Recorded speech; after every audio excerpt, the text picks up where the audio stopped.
수험생 여러분 안녕하세요. 상큼 유자쌤입니다. 소방 카페에서 저에게 쪽지로 수험 상담을 요청하신 수험생분께서 계셔가지고 제가 동영상 답변 한번 공유해 볼게요. 한번 읽어볼게요. 안녕하세요 선생님. 선생님께서 올려주신 글 보고 연락드렸습니다. 초면에 이런 질문을 드리는 게 맞는지 모르겠습니다만 선생님께서 여러 소시생들에게 도움을 주시는 것 같아서 용기 내어 연락드려봤습니다. 자, 오늘 시험 날짜가 발표되고 제가 가지고 있는 모의고사를 정리해 봤습니다. 연기 이전에 푼 문제를 제외하고 영어 모의고사가 9개밖에 되지 않더라고요. 그 전에 풀어놓은 게 많습니다. 일단 지금 모의고사 지금 많이 푸셨고요. 그래서 앞으로 무엇을 풀어야 하나 고민하던 중 선생님의 글을 보게 되었습니다.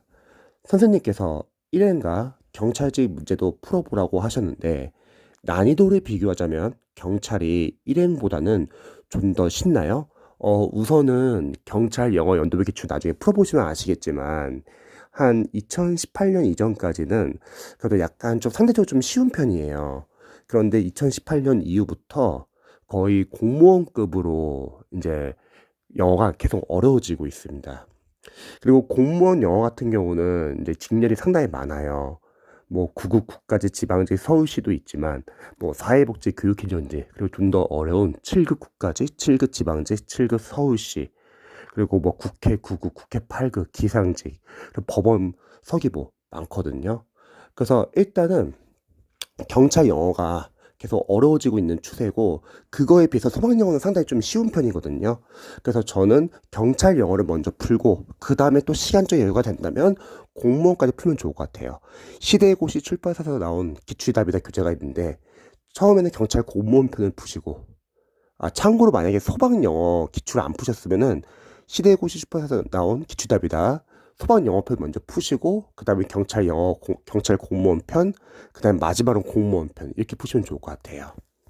제가 김수환 쌤 모의고사 기준으로 75점에서 90점이 나오는데 1회 거는 아예 시간이 초과돼서 점수를 매길 수조차 없더라고요. 그쵸? 좀 많이 어렵죠. 자, 경찰 거는 한 번도 풀어본 적은 없지만 수방보다는 어려울 거라 생각하고 있습니다. 한 2018년도 이전은 그래도 약간은 쉽지만 그래도 2018년 이후는 좀 많이 어렵습니다. 자, 서두가 길었습니다만 앞으로 모의고사를 풀어야 하는데 좀 넘겨볼게요.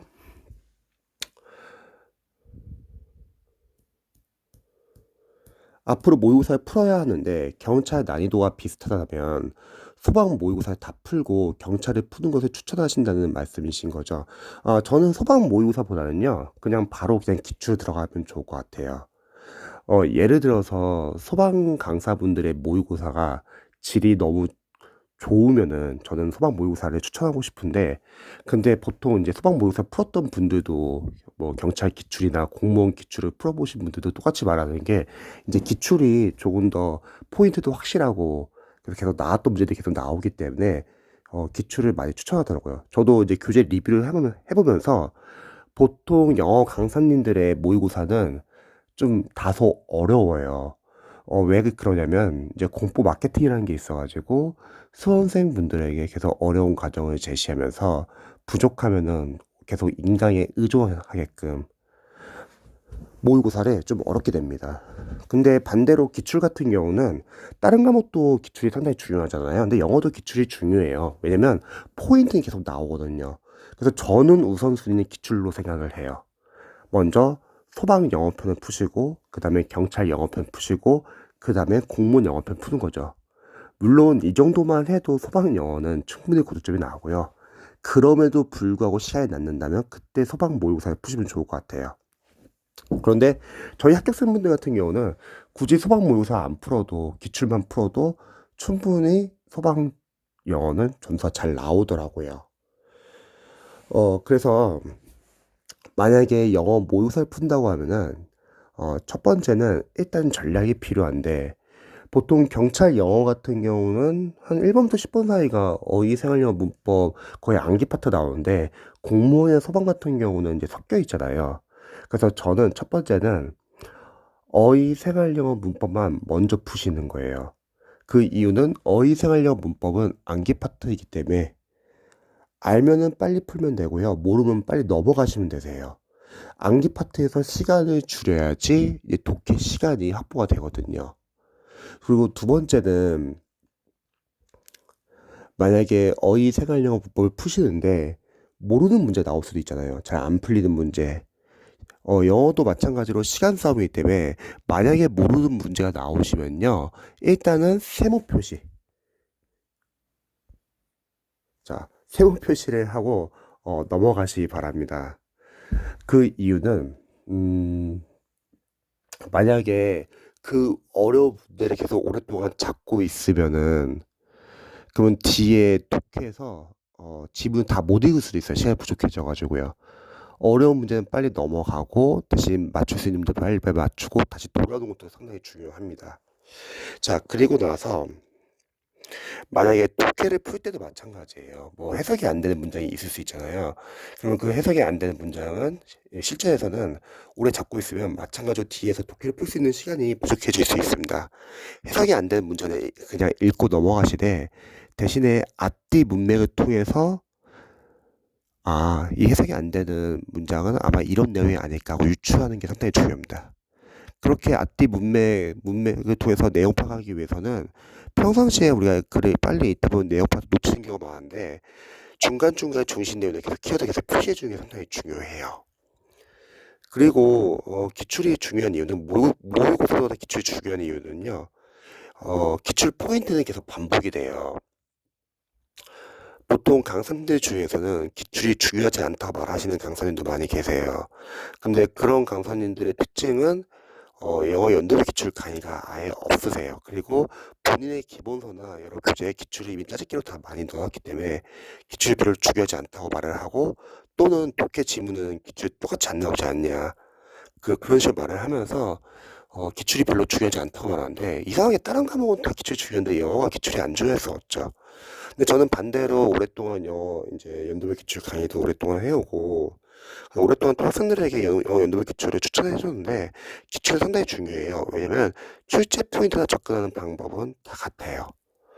자, 우선은 풀고 나서 한 30분 잡고 시간 배분하고 그 다음에 뭐 1시간에서 1시간 반 정도는 리뷰하시면 좋은데요. 그때 리뷰할 때 첫 번째는 어휘랑 생활영어는 이제 푸시면서 모르는 어휘 생활영어 그리고 보기왕의 어휘 생활영어까지 모르는 단어는 다 독해용 어휘 노트에 정리를 해주세요. 대신에 본인이 보고 있는 공무원 어휘 교재를 집중적으로 보시고요. 참고로 수반 영어에서도 지금 공무원 어휘 나오고 있어요. 뭐 수능 어휘만 보면 안 돼요. 그리고 독해용 어휘 노트는 외울 시간은 없어요. 그래서 저는 보통 자투리 시간 많이 보라고 하죠. 자투리 시간이라고 하면은 뭐 쉬는 시간도 있고 점심시간, 저녁시간 집에 갈 때 버스 안이나 전차 안에서 볼 수도 있고요. 잠자리에도 볼 수 있죠. 잠자리에 보면은 잠 잘 오고요. 그리고 자는 동안에 단기 기억이 장기 기억으로 바뀝니다. 그래서 눈으로 자주 봐주세요. 또 타가만 공부하면서도 앞에 5분 넣으면요. 하루에 한 60분 정도 확보하시면 좋을 것 같아요. 그러면 본인이 보고 있던 공무원 어휘 교재랑도 많이 겹치고요. 그럼 복습 효과도 있고요. 또 본인이 보고 있는 어휘 교재에서 빠진 단어들도 보완할 수 있습니다. 자, 두 번째 문법 같은 경우는요. 수박 영어 연어도 기출 풀고 나서 문법 출제 포인트를 하나하나 다 적어보세요. A4 용지로. 그럼 수박 영어 복원된 게 별로 많지 않기 때문에 문법 포인트 나오면요. 본인이 봤던 이론서 또는 문법 포인트 교재에서 관련된 포인트 체크하시고요. 그리고 문법 포인트나 이론서는 계속 꾸준히 봐주세요. 만약에 기출 벗어난 문법 문제 나온다 하더라도 그 이론서나 포인트에서 벗어나지는 않거든요. 그래서 문제를 풀고 나서 간단히 뭘 물었는지 출제 포인트 적어보시고요. 출제 포인트 적어야 하는 이유는 우리가 시험장에서 문법 문제를 보자마자 머릿속에서 정림이 암기가 돼서 저거 바로 끄집어낼 줄 알아야 되는데 소방지 수험생들에서 만약 문법이 틀린다는 거는 문법이 아직 암기가 안 된 것 뜻하고 또 너무 많은 랜덤 문제를 푸느라고 섞여 있는 경우가 많아요. 문법적 지식이. 섞이지 않는 게 중요합니다. 그래서 이론이나 포인트 교재는 계속 꾸준히 봐주세요. 그래서 만약에 소방 영어 기초에서 벗어난 문제 있다 하더라도 어차피 경찰 영어도 풀 거고 공무원 영어도 풀 거기 때문에 거기서 벗어나지는 않아요. 선생님, 저희는 문법 많이 안 나오는데 꼭 문법 이렇게 많이 해야 되나요? 많이 하라기보다는 일단은 기출 위주로만 하시고요. 그리고 정확히 말하면 문법이라는 게 우리 수험생분들이 종종 좀 시행착오하는 게 강사분들도 너무 문법 시간에 진도빼기 바빠가지고 너무 문법 포인트 위주로만 설명하니까 문법과 독해가 별개라고 생각하는 분들 많이 계세요. 근데 강사로서는요, 문법을 잘해야지 독해야 될 문장 구조 분석을 이제 쉽게 할 수 있어가지고 문법을 잘해야지 독해를 더 잘할 수 있습니다. 그래서 문법과 독해는 별개가 아니라 문법을 잘 알면은 문장 구조 분석을 좀 더 쉽게 할 수 있기 때문에 독해를 좀 더 빠르게 풀 수 있는 것 같아요. 그리고 독해 같은 경우는 이제 강사님들이 독해 지금 똑같이 안 나오지 않냐, 그냥 기출 중요하지 않다 이렇게 말하는 분도 종종 계시는데 물론 독해 지문 똑같이 안 나오지만 당연히 유형 분석 방법은 똑같죠. 그리고 풀고 나서 답의 근거 찾는 연습을 해야죠. 정답은 왜 정답인지, 오답은 왜 오답인지. 정답의 근거는 분명히 지문 하나에 있을 거예요. 오답은 매력적인 오답 포인트가 있을 건데 그 오답을 피하는 연습을 하셔야 합니다. 만약에 본인이 독해를 풀면서 독해를 많이 틀린다고 할게요. 세 가지 중에 문제가 아마 있을 것 같아요. 첫 번째는 해석 못하는 경우. 이런 경우 같은 경우는 보통 문장 구조 분석을 잘 못하고 그리고 구분 독해 연습 제대로 안 되는 학생들이 많이 있습니다. 이런 분들은 구분 독해로 문장 구조 분석 연습도 좀 하시는 게 좋아요. 두 번째는 해석은 하는데 내용파 놓치시는 분들. 그런 분들은 해석은 빠르게 해석하는데 내용파 다 놓치는 거예요. 그래서 중요한 거는 우리는 글을 읽으면서 중심 내용이나 키워드는 계속 표시를 해주셔야 합니다. 그리고 내용을 계속 의식해야 돼요. 그다음 세 번째는 자신 주관적 생각이 너무 강하신 분들도 있어요. 그런 분들은 어쩔 수 없어요. 본인이 생각하는 보장이 다 답으로 보입니다. 그러면 주관적 생각 최대한 배제하고 최대한 객관적으로 생각할 수 있어야 합니다. 객관적으로 생각하기 위해서는 자신이 가지고 있는 상식, 선입견, 편견 다 제외하시고요. 지문 안에서만 근거를 찾으세요. 지문 안에서 뭐 재질수되어서 나올 수도 있고요. 그 단서를 찾는 거고 또 오답은 이제 매력적인 오답을 피하는 연습도 하셔야 합니다. 그리고 해석이 안 되는 문제에 나오면 앞에서 설명했지만 너무 오래 찾지 마시고요. 일단 읽고 넘어가세요. 대신에 그 해석이 안 되는 문장의 앞문장이나 뒷문장, 내용 파악을 통해서 유추하시는 거예요. 앞뒤 문맥을 보니까 이런 내용이니까 해석이 안 된 문장은 바로 이런 내용이구나. 이런 게 이제 실력이죠. 이렇게 유추하기 위해서도 필요한 건 뭐냐면 바로 내용 파악입니다. 그걸 읽으면서 중심 내용이나 키워드는 계속 표시를 해주세요. 그리고 이렇게 해석이 안 되는 문장들은 독해 노트에 모아놓자고 했죠. 독해 노트에는 자신이 해석이 안 되는 문제들 다 모아놓는 거예요. 그게 나중에 구분 독해 중급 역할도 할 수 있고요. 거기서 모아놓고 문장 구조 분석을 반드시 철저히 따져주세요. 유의할 점은 시험에서는 독해를 풀 때는 문장 구조 분석 너무 신경 쓰지 마세요. 종종 상담을 해보면은 독해할 때 문장 구조 분석을 너무 신경 쓰는 분들이 많이 계세요. 그러면 그런 분들은 독해를 하는 게 아니라 막 문법도 따지고 있어요. 그러면은 주객이 전도가 되는 거죠. 우리는 최대한 독해를 하면서 내용 파악해가지고 맞추는 게 목표인데 그 독해가 문법 시험도 아닌데 막 문법적으로 따지다 보면은 당연히 내용 파악 놓칠 수 있죠. 그래서 시험을 볼 때 또는 독해를 풀 때는 문장 구조 분석은 최소로 하지만 하단 중요한 건 리뷰예요. 풀고 나서 해석이 안 되는 문장은 반드시 정리해 놓고 거기서 문장 구조 분석은 철저히 해주세요. 복습에서는 문장 구조 분석 철저히 해야 하는 이유는 여러분의 독해 지문을 읽다 보면은 독해 지문이 잘 읽히는 경우가 있죠. 잘 읽히는 경우는 강사로서는 여러분이 알고 있는 문장 구조 위주로 나온 거예요. 근데 여러분이 독해를 할 때 잘 안 읽히거나 해석을 하는데 내용 파악이 잘 안 되거나 또는 머리가 하얘지는 경우가 있죠. 강사로서는 자신이 평상시에 약한 문장 구조가 있는데 그걸 체크하지 못하고 넘어가는데 그게 독해 지문에 나와서 당황한 거예요. 그래서 여러분들이 문장 구조 분석을 잘 할 수 있으면은 독해는 더욱더 빠르고 정확하게 해석할 수 있습니다. 마지막으로 남은 거는요, 기출 중요한 이유는 저는 독해용 어휘라고 생각해요. 여러분들이 유형을 접근하는 방법도 알고, 답의 근거 찾는 것도 연습을 꾸준히 하고, 해석이 안 되는 문장들은 유추도 하고, 그러면은 이제 남은 거는 여러분들이 독해용 어휘를 체크하는 거예요. 시험에서 자주 쓰이는 독해용 어휘들은 계속 자주 쓰이거든요. 그래서 기출이 중요한 거예요. 모르는 독해용 어휘들은 아까 말했던 독해용 어휘 노트 정리하세요. 그리고 독해용 어휘 노트에는 어휘 생활영어 외에도 독해에 나오는 어휘들 정리하는 거죠. 그리고 차트 시간에 계속 보시기 바랍니다. 이래서 기출이 중요해요.